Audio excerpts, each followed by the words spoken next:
Well, sis, relax. We got money, right, Sarah? What? She's got $100,000 in savings. So don't worry, sis. So, Sarah, we're counting on you. No. My name is Sarah. I'm a 34-year-old office worker. My husband Sean and I have been married for 10 years. We had a child right after we got married, so our daughter will be 10 years old this year. It's not that I don't have any complaints with my marriage so far. However, my daughter has grown up to be such a lovely and wonderful girl, so I'm happy and enjoy my life. By the way, my dissatisfaction with my husband is about money and the house. My husband has a habit of spending a lot of money on his hobbies, not excessively, but quite a lot. I still insist on him to bring the minimum amount of money into the house. With that money, we manage to cover most of our living expenses, such as utilities and food. But since he only gives me the bare minimum, I had no choice but to try my best to cut back on expenses. And I was paying rent, school tuition for our daughter, and saving money for future educational expenses out of my salary. That's my complaint about money. Then there's the house. My husband doesn't do any housework. I really wanted to split the housework since we both work, but he would say, "If I do it, it will take longer," and use that as an excuse to not do it. So it eventually became the norm for me to do everything. We had a child soon after we got married, but my husband did not take part in raising the child much because he was afraid that he might hurt her or cause an accident. As I reflected, I realized that I was quite dissatisfied with my husband. But even so, we have been married for 10 years and our child is growing up. I knew that it's not a good idea to get a divorce when my daughter is about to go through puberty. I convinced myself that even though we're husband and wife, we're still strangers, and that there is no such thing as a perfect home. However, something happened recently that turned my mind to divorce at once. The trigger was my sister-in-law. One day, my sister-in-law suddenly came to my house. "Sarah, I'm sorry, I need to hide here for a while." "What's going on?" "I had a little trouble with my husband. Let me stay here for a while." "What? Did something happen with Ken?" "No, it's just, My sister-in-law didn't answer my questions and kept trying to change the subject. So I was not convinced and had to wait for my husband to come home from work. Then my husband came home from work at around 8 p.m. After putting my daughter to bed, my sister-in-law, my husband, and I had a talk. So, sister, what happened? Well, Ken suddenly snapped and got angry with me, saying he was divorcing me. What? I thought it was strange. I had the impression that my sister-in-law's husband, Ken, was a very sincere man. So I didn't think he would suddenly get angry and ask for a divorce. Why did Ken get angry? Why are you asking me that? No, because I don't think he's the kind of person who gets angry without a reason. That's what I want to know. I didn't miss that my sister-in-law seemed to be in a panic. But since he was going to ask for a divorce, maybe there was something she did that made him angry. Sarah, how come you've been defending Ken all this time? Are you having an affair with Ken by any chance? Of course not. I wonder. Then my husband laughed and said, "No, sis, that's not possible. She doesn't have time for that, and besides, she always leaves her phone on the table." I was very annoyed, although my husband defended me. I don't have time because I'm working, doing housework, and raising kids. I have to make dinner so quickly after work that I don't even have time to look at my phone. In the end, my sister-in-law insisted. I don't know the reason, and we couldn't understand it.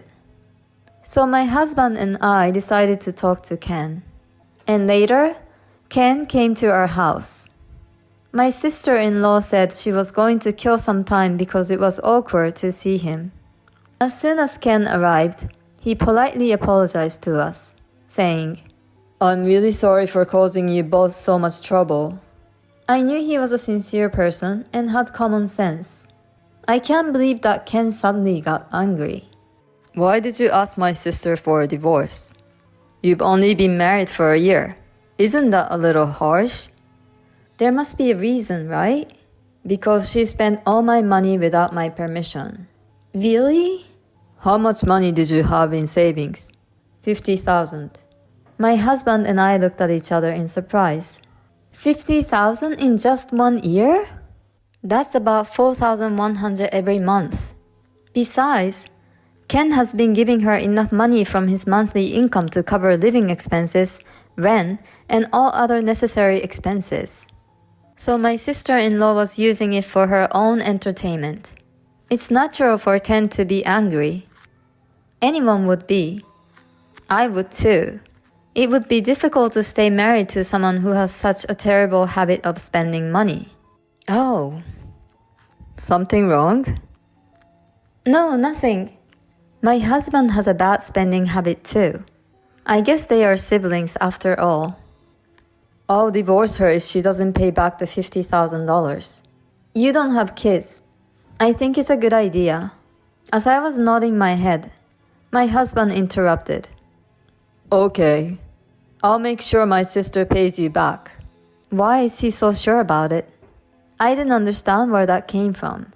But Ken just said, I appreciate it. If you could please do that. The conversation was settled, so I decided to observe the situation. After Ken left, my sister-in-law came home. What did he say? Ken said that you spent all of his savings of $50,000. Oh, I used it for living expenses. I tried to explain to him, but he didn't understand me at all. But Ken said he had a separate account for living expenses. You don't know anything, so shut up. My sister-in-law is very harsh towards me. She has always had a tendency to make fun of me. Ken should just divorce this woman right away. Anyway, he said he will forgive you if you pay him back the $50,000. How can I pay back that much? I'm a housewife. If you can't pay back, don't spend his money. Well, sis, relax. We got money, right, Sarah? What? She's got $100,000 in her savings. So don't worry, sis. So Sarah, we're counting on you. Huh? My sister-in-law is looking at me with a twinkle in her eyes. What the hell, Sarah? How come you didn't tell me that sooner? Wait a minute. First of all, how did you know about my savings, Sean? That money was what I saved while I was single for my future. After I got married and had a baby, I was going to use it for our daughter's tuition. I never told my husband about this savings. I found it when I went to your parents' house. It was in the second drawer of the closet in your room. You looked in there without my permission? That's unbelievable. We're married, for God's sake. Anyway, your sister-in-law is in trouble, so give us your savings. What are you talking about? I'm not giving it to you. That's for our daughter. There is no way. You got $100,000, so give her $50,000. Huh? Then why don't you pay her instead? Why? Whoever has it should pay. Sarah, please help me. I'm in the middle of a divorce. That's none of my business. It's all your fault. That's terrible. You don't love your family. Love for you means money. Then I don't need that kind of family love. If you don't pay me $50,000, I'll divorce you. My husband took out the divorce papers from the drawer while he said that. Oh, you have been preparing for it? I had it already in case something happened. You got a lot of nerve trying to get your way, you know that? That's exactly what I want to say to you. Then he filled out the form and said, I'm serious. We can divorce any time. And my sister-in-law said with a grin on her face, Well, I'll be one of your witnesses. And she put her name on the form.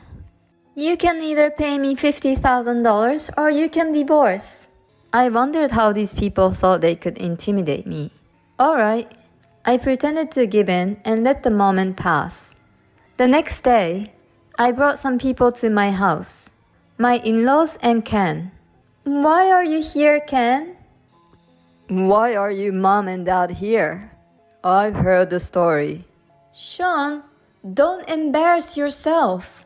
Sarah, I'm really sorry about my stupid son and daughter. Ken, we must apologize to you too. Why are you two apologizing? You shut up. We went through your room and found tons of brand bags and jewelry. How did you find out? Ken asked me to look into it and I did. You had a habit of hiding things you bought from us since you were a child. I can't stay married to you anymore after you lied that you used the money for living expenses. I want you to pay me back the $50,000 and divorce me. Oh no! And Sean, you will get a divorce too. What? Sarah already filled out the divorce papers and I also signed as a witness. We just submitted them together. What? I won't allow that. You won't allow it? What the hell are you talking about, you moron? Threatening divorce and asking her who has nothing to do with it to take over the debt. You are disgusting. Sarah is my wife. She's not your property. She was not born your family. She's a stranger, and you should have more respect and care for her. When my parents-in-law confronted him with a legit argument, my husband hung his head, unable to say anything back to them. My sister-in-law seemed to have completely lost it too, and she just stood there. Thanks to my parents-in-law, the conversation went smoothly for me and Ken, and both of us were able to get a divorce without any problem. My sister-in-law sold as many brand goods as she could to make money and pay back about $20,000. The rest was taken care of by my parents-in-law, and my sister-in-law had to repay them. Under the supervision of my parents-in-law, she now has to work from morning till night, in an effort to repay the debt. As for my ex-husband, I have asked him for child support. I heard that my ex-husband then lived alone in the apartment, but his salary was not enough to cover the rent, living expenses, and child support, so he has no choice but to move into a cheaper apartment. But he has a habit of wasting money, so even though he lives in a cheap apartment, he's always broke and doesn't have any savings. Well, he pays his child support, so I don't have to worry about anything else. But if he continues to live like that, I'm sure he will be single for a long time. Meanwhile, I'm back at my parents' home, working hard while my parents help me take care of my daughter. I want to be able to allow my daughter to do whatever she wants, when she wants, and as much as she wants. So I will continue to save money and nurture her.